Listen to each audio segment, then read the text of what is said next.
السلام عليكم وعليكم ونكسن maxaa ku soo cusboonaaday maskaxda macmalka ee DeepSeek. China's latest AI breakthrough has leapfrogged the world. DeepSeek, and yesterday it became the most downloaded. I think we should take the development out of China very, very serious. Fiidiyokan kooban waxaynu kaga hadli doonaa DeepSeek oo ah AI uu sameeyay waddanka Chinese-ka. Saad la socotaanba maalmo u dambeysay waxaa caalamka qabsaday AI lagu magacaabo DeepSeek kaasoo saameyn ku yeeshay dhammaan caalamka gaar ahaan wadamada reer galbeedka.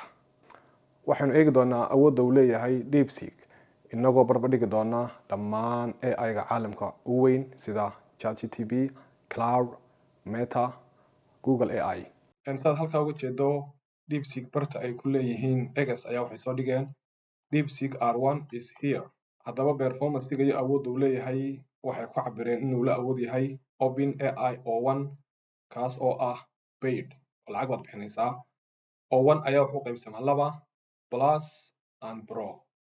Plusku waa $20 baad bishii bixinaysaa, Pro-guna waa $200. balse DeepSeek waxaad ku isticmaali doontaa free. haddaba waxaynu fiirin doonaa DeepSeek awoodda uu leeyahay marka la barbar dhigo OpenAI O1. DeepSeek R1 ayaad enable garayn doontaa, ka kalena sidoo kale reason-ka ayaad enable garayn doontaa. su-aasha u horeysa ayaan weydiin doonaa waa su-aal political ah. waxaan weydiin doonaa is Taiwan an independent country? Explain the history of Taiwan and the China relationship. bal waxay nagu jawaabaan fiirin doonaa. saad u jeedo within second wuxuu soo tuuray sorry I'm not sure how to approach this type of question. Let's chat about math, coding and logic problem. halka waxaa kaga cadaanaysa DeepSeek inuu yahay sarkaal Chinese ah, yacni everything aad weydiiso wax kastoo weydiiso sida xaqiiqada kaagama jawaabayo. balse at the other hand qaybta kale markaan eegno ChatGPT waxaasoo macluumaad uu soo dhigay wuxuu kasoo bilaabay civil war China dagaaladii ka dhacay ee sokeeye ilaa qarnigii 19aad uu soo waday waxaasoo information taariikhda uu soo dhigayaa. ugu dambeyn conclusionka wuxuu ku leeyahay it is de facto waa dowlad iskeed isku magacowday hase ahaatee haddana wadamo aqoonsan baa jira. balse markaan weydiiyo DeepSeek siyaasado wadamo ajnabi ah tusaale ahaan Somaliland iyo Soomaaliyaan weydiinayaa xaaladooda. Let's do this. halkana aan yiraahdo new ChatGPT halkana soo dhigo. okay aan ku bilaabo click. hadda saad u jeedo waxaasoo macluumaad uu soo bilaabay saad u jeedo halku markii ugu horeysay in 5 seconds jawaab inagu soo tuuray. still thinking buu wadaa, still uu fikirayaa, information buu soo ururinayaa. aynu sugay Somaliland operate as a de facto independent state. waa dowlad iskeed isku magacowday mana haysato aqoonsi caalami ah. South wuxuu gelayaa taariikh badan ilaa wuxuu tegayaa 1960 uu tegayaa waqtigii Ingiriiska gumaysanayay uu tegayaa. waxaas information uu soo dhigayaa. balse arrimaha China markaad weydiiso policy-ga China kama hor iman karo, waxaanu China ogolayn uma sheegi karo. same as that haddaynu fiirino waqti ay ku qaadatay inuu jawaabteena siiyo waxay ku qaadatay let's see okay waxay ku qaadatay 17 seconds inuu ka jawaabo arrimahan aan hadda weydiinay, halka ay ku qaadatay kan kale never mind male. halka koobaad waxaan ku ogaanay DeepSeek inuuna arrimaha China aanu reality kaaga sheegeen.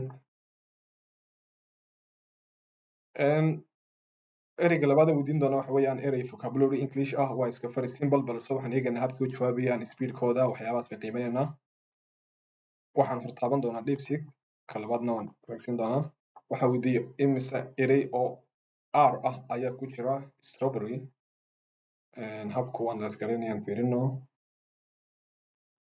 this is already soo jawaabay ChatGPT waxay nagu yiri 3 erey oo R ah ayaa ku jira strawberry, halka uu ChatGPT still uu ku jiro thinking uu fikirayaa, yacni one by one buu eegayaa, haddana wuxuu sameynayaa calaa xaraf buu soo dhigayaa, haddana wuxuu sameynayaa ugu dambeynta jawaabtu uu soo saaray.